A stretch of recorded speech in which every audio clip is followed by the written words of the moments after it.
Hello అండి, welcome back to my channel. ఇప్పుడు మనం శనగపిండితో అట్లయితే వేసుకుందాం. ఈ ప్రాసెస్ ఎలానో ఒకసారి చూద్దాం. నేనైతే ఒక 1 కప్ శనగపిండి యాడ్ చేసుకున్నాను. కొద్దిగా జీరా కూడా యాడ్ చేస్తున్నాను. ఒక 4 స్పూన్ రైస్ ఫ్లోర్ కూడా యాడ్ చేస్తున్నాను. కొద్దిగా అల్లం వెల్లుల్లి పేస్ట్,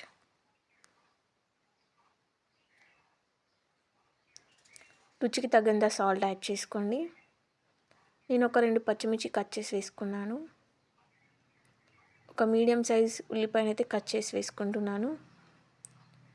కొద్దిగా చిల్లీ పౌడర్ యాడ్ చేసుకోండి. బాగా మిక్స్ చేసుకోండి.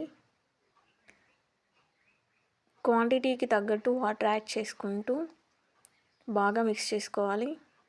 చూడండి, కన్సిస్టెన్సీ ఇలా ఉండాలన్నమాట.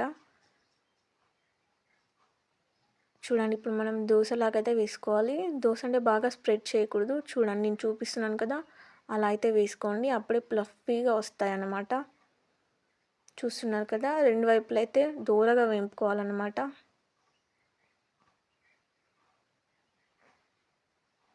చూడండి, ఇలా 2 వైపులా ఫ్రై చేసుకుంటే చాలు.